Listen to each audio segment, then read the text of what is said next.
So, um, Young's double slit experiment is what we're talking about today. Now, I thought I was going to be able to recreate it here in my office, but I grabbed the wrong piece of demonstration apparatus.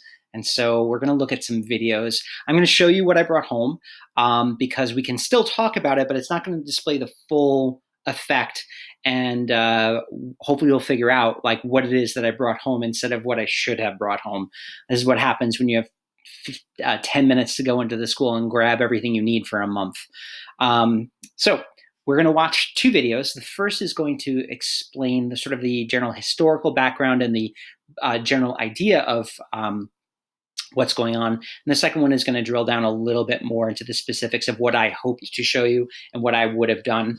And then we're going to go to a screen, not a screencast. I'm going to have a separate video that's going to show you what I did bring home and a couple of other demos. And then we're going to go to the whiteboard and take some notes on this. So that's the pattern of what we're looking at. So here we go. We're going to watch this video here, and I'm going to pause it at times and talk. What is light? What is light? That's a good question, isn't it? What is light? It is an excellent question, right? In fact, it is the question that we're going to be examining for quite some time. Isn't it an element? Light is brightness, I guess. We have auras. We all have auras. Which are light? Yes, they are. It lights up the room. It makes it not dark. What's the difference between blue light and red light? The color. It goes in your eyes and then you see stuff. They range from white to red to orange to green. It's like the chakras of your body. Can you see my aura?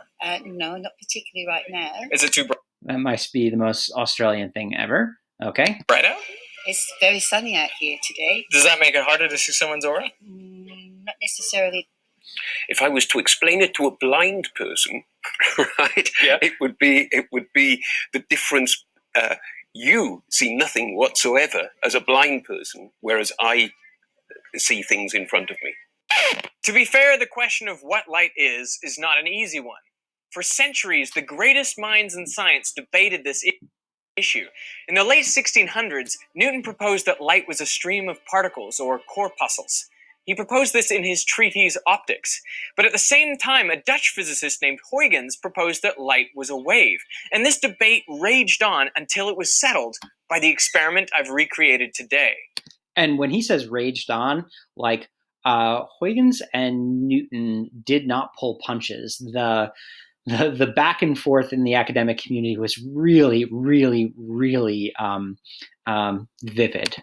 Thomas Young's double slit experiment. To make sure I got the experiment right, I went to the original source. With the help of Brady Heron, I managed to get into the vault underneath the Royal Society in London. There I found Thomas Young's handwritten notes from 1803. I brought into the sunbeam a slip of a card, about 1/30th of an inch in breadth, and observed its shadow, either on the wall or on other cards held at different distances, besides the fringes of colors on each side of the shadow. The shadow itself was divided by similar parallel fringes of smaller dimensions. Wow. This is an experiment so simple that you could make it at home, and yet so fiddly that I have never seen it before done with sunlight. I was thinking about doing it in a box. It is so, as he said, fiddly. In grad school, I was assigned the task of doing this by candlelight to recreate Young's original experiment. And let me tell you, it is a bear, a total bear. Box, like a fridge box. And you could take it out. His idea is a really good one. Could I possibly interview you guys for about a minute? We're doing a science experiment. What I have here is an empty box. Mm-hmm. And this is a little eyepiece where we can look in, and this is a hole. And I'm going to place this slide above that hole. And if you look closely, you'll see that there's two openings. So that's the important thing. There's our double slit. So the light is going to hit that double slit. And the question is, what are we going to see? Very narrow opening side by side. It's a double slit. Now, before we have a look, we need to tilt it towards the sun a little bit. So we want the sun to hit this double slit directly. What are we going to see on the bottom? Well, of the the obvious thing you think you're going to see is you're going to see two lines. Exactly. That's what most people would expect. Two openings, two dots. Lines on the bottom of the box. Two bright bands. Two little lines. Yeah. I think it'll be one line instead of two. I could expect to see the whole box lit up. It'll probably be a kaleidoscope of some sort. A bunch of colors. Probably, yeah. Rainbow, different colours. There, have a look. You expected to see kind of one line. Is that what you see? No. I see dots. How many? It's one circle. Well, there's one in the middle strongest, two either side. The two on the outside are multicolored. The one in the middle is just white. It's kind of a rainbow. The rainbow of colour as well. Quite a few colours and lots of little dots. Like there are more dots appearing. I think I can even see more dots spreading along. Yeah, that's amazing. Yeah, I can see tons of dots now. Not tons, but I can see dots spreading across that way. Either side. Yeah, definitely. Isn't that amazing? So you're not seeing two dots. You're seeing a bunch of places where there is light, right? Like here and here, and a bunch of places where there is no light, right? And then different colors seem to be brighter at certain places. We'll talk about why it looks white here. You can imagine that's because of a combination of colors, and why then we're seeing individual bright spots a little bit further out a little bit later. Yeah, that's incredible. And that's just nothing else apart from Two slits. two slits.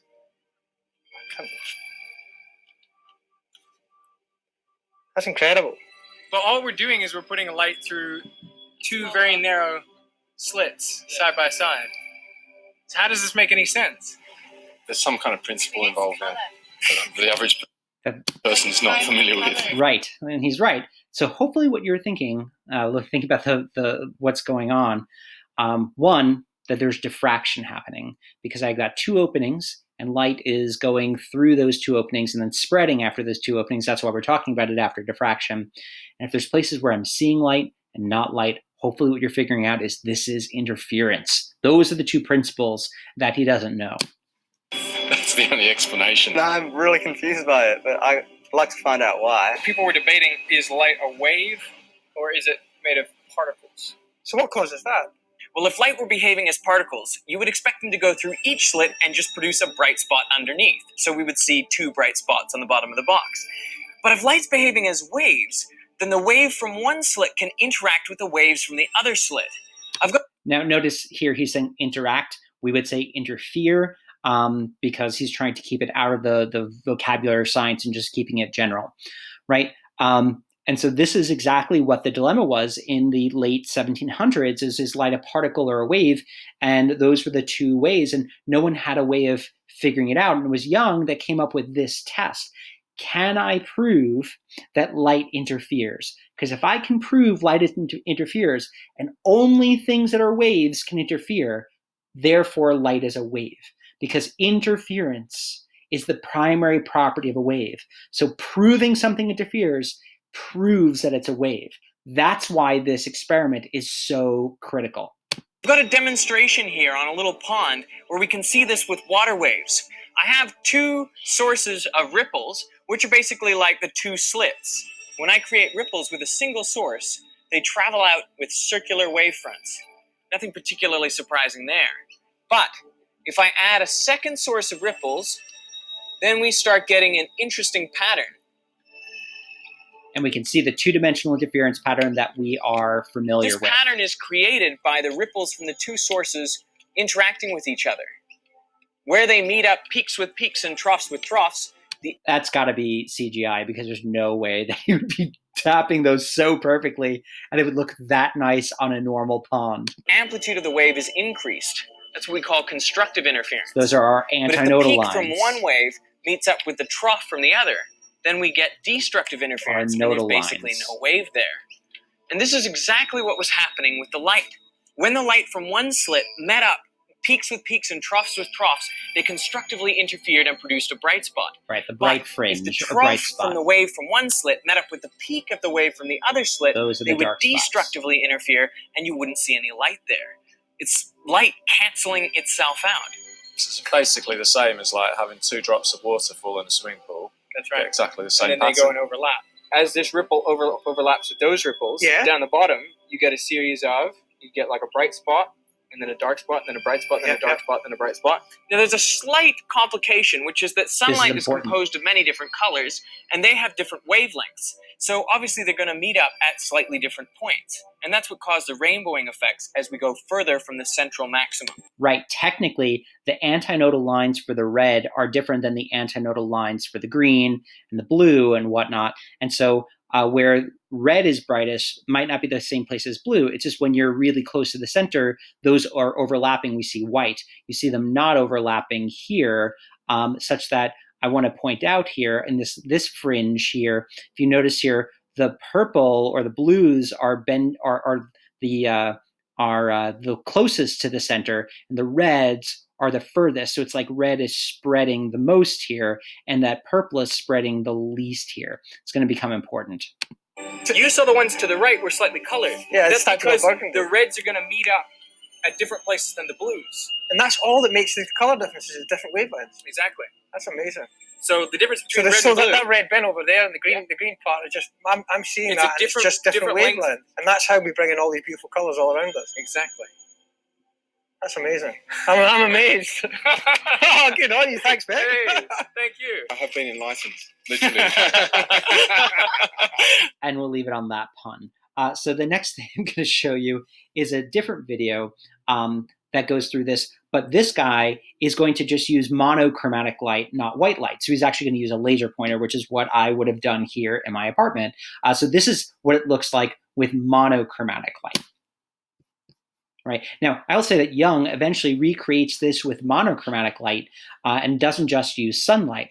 And part of the genius of his experiment was producing the monochromatic light. He essentially used the Newton's idea from before. Remember how we saw the Newton experiment where you use prisms to create the different color rainbows. Then he uses lenses to just magnify a certain portion of that to get monochromatic light, which is just like, 1800. It's incredible that he was able to do that out of sunlight. But let's look at this. Young, who did loads of we actually don't physics. care about his narration there, so I'm just going to go through. So he's using a laser pointer, and then this slide, which is the slide that I thought that I grabbed from my classroom, and he's going to hold this slide up there in a second. Here we go. All right, so let's let it focus.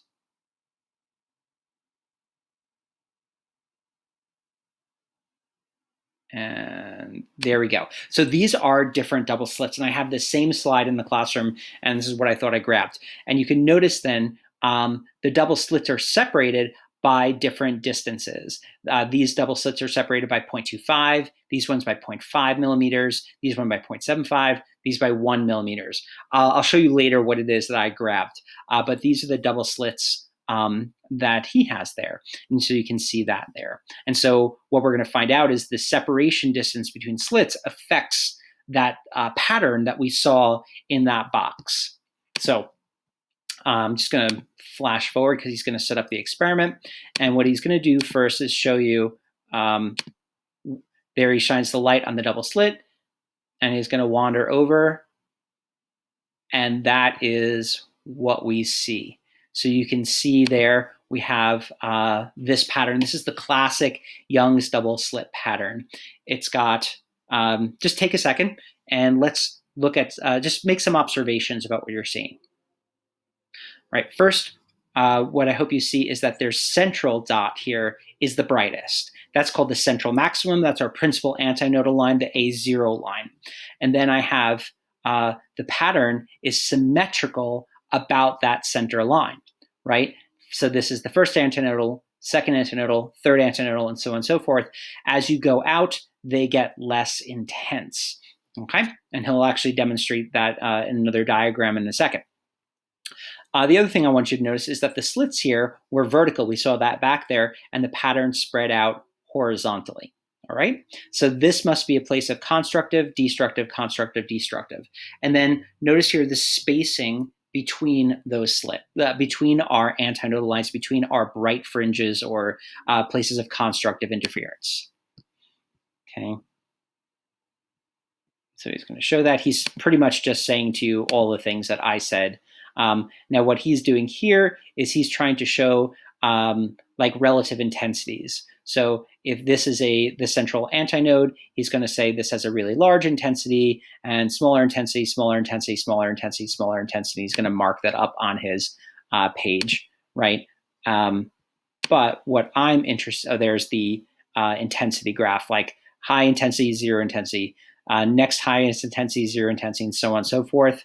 But Is that all he's going to do? Well, in a better demonstration, what he would then go and do is, where am I? Let me go back to the pattern. He would vary some things up.